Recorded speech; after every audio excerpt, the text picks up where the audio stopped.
Welcome to the Small Business Made Simple podcast, brought to you by socialmediaandmarketing.com.au. Being in business is never easy, but it can be simple, or at least simpler.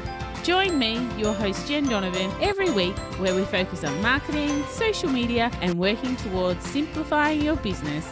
You with me? Let's do this. Gonna dream it big, 'cause someone out there listening.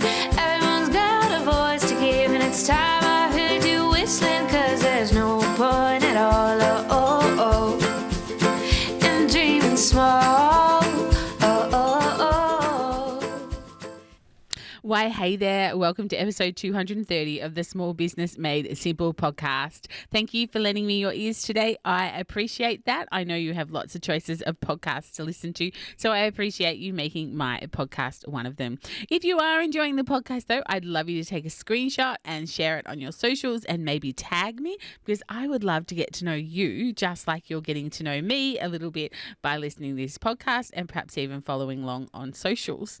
Don't forget, if there's anything mentioned in this podcast, that a link or a quote or anything that you want to find out more information about, you can find it in the show notes, which you'll find at all the W's, social media and marketing.com.au/230. Just before we get into today's episode, though, did you have a listen to last week's episode? I had Natalie Hall on last week, a great guest with some great conversations around mindset and money and well-being. If you haven't listened to that one, it's a great one to go and listen to, and of course take some action on so early in the new year. So head back there and listen to episode 229, I think that will be. Because this is 230, so it must be 229. All right, beautiful. Let's get on to today's episode. I'm just going to rewind the clock a tiny bit, though. You may remember last year that I was involved in doing the Big Small Business Survey with some other remarkable thought leaders in Australia. The results of this survey were really quite varied, I must say, and some were not surprising at all. I was kind of like, yep, that's what I would expect. And some were like, really? Seriously? Was my reaction to some of the results that came through. But of course, it's not enough just to do the survey. It's now up to me and the others that were involved to use that data to help make a change. And of course, for me, to help make your life, your business life, simpler. And one way that I can help do that is through the Small Business Made Simple podcast, talking to the few thousand that tune in every single week.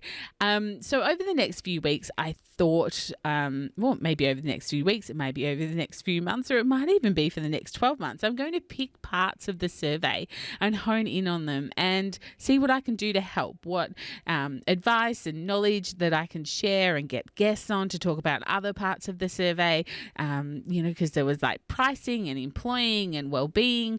They're all things that perhaps I'm not the expert to chat about. But today I'm going to knock off the biggest one.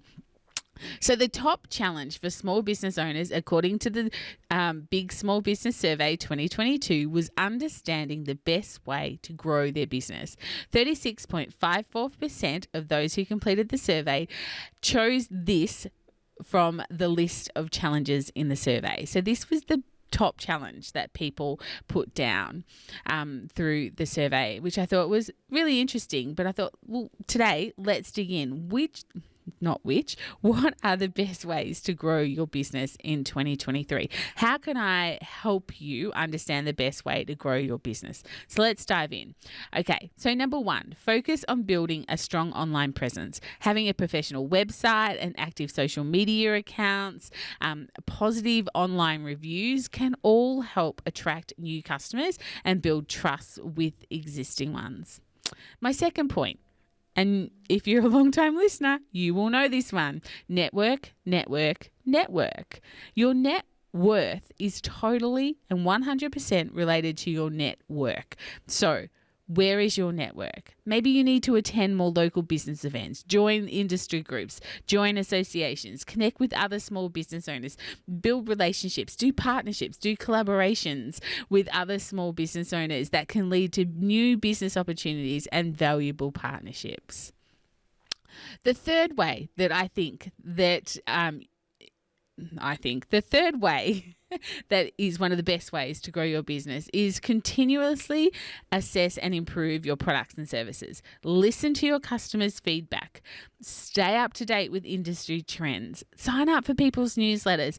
Do your research online. Make changes that are needed.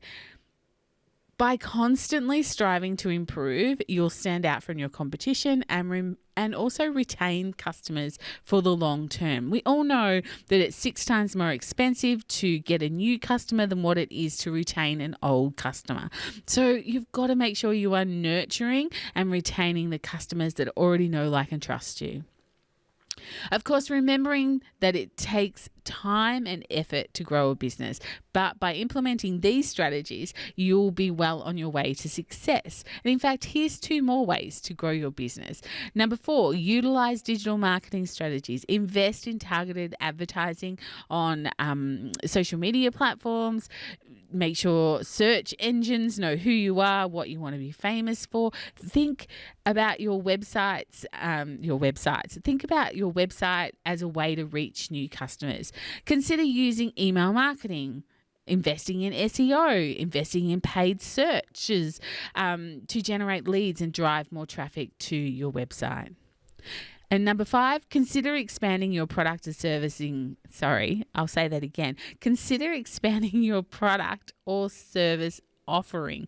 I'm trying to say these words so fast, they're running together. So consider expanding your offerings. Diversifying your offerings can help you reach new customers, increase revenue, reduce your reliance on a single source of income. You'll remember from my podcast, which was, from memory, episode 226, where I was talking about all the things that I've learned from a pandemic, the business lessons from a pandemic. And some of those lessons were around making sure you have more than one income stream. So again, this is what's important to survive.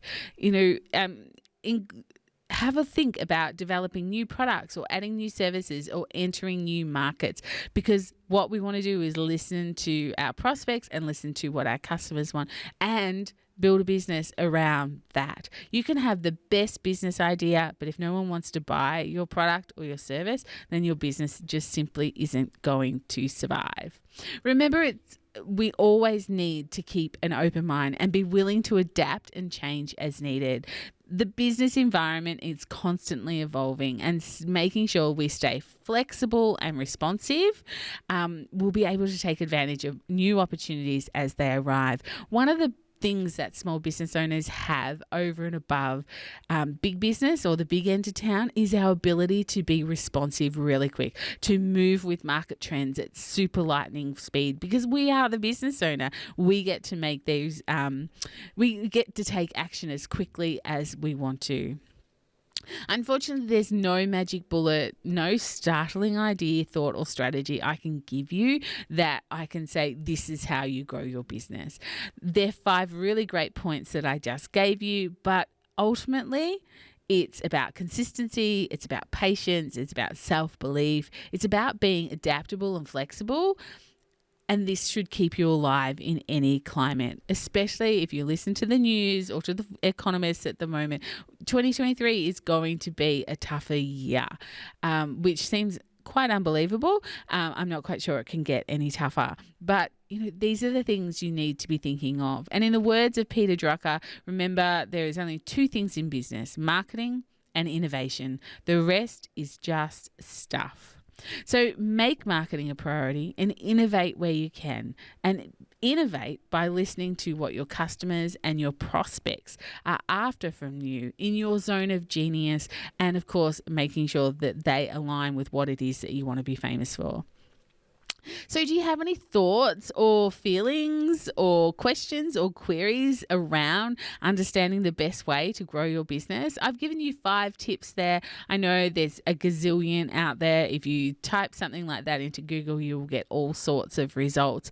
But I'd really like to know what you think. What do you think? Do you have any great suggestions on ways to continually grow your business in this economic climate? If you do, get in touch. I would love to use them on the podcast, or of course you can talk about them in the Facebook group, the Like-Minded Business Owners Facebook group. But that is all I've got for you for episode 230. I will see you next week for episode 231. If you are loving this podcast, though, can I ask you a sneaky favour?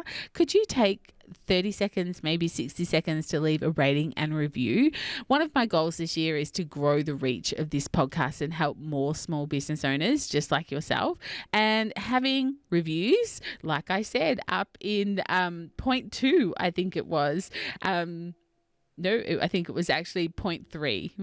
No, it was actually 0.1. Goodness me, I need to relook at what I have written here. So 0.1 was all about ensuring you have positive reviews to attract new customers and build relationships with existing ones.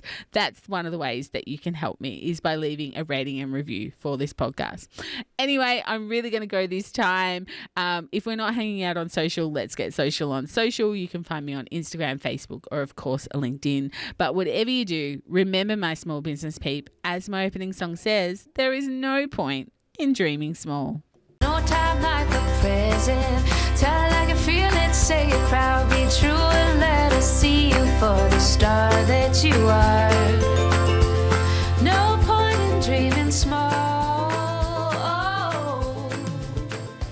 I would like to acknowledge the traditional custodians of the land, the Yorta Yorta people, on which I record this podcast and conduct my business today, and pay my respects to their elders, past and present. I extend this respect to the Aboriginal and Torres Strait Islander people here with us today as well.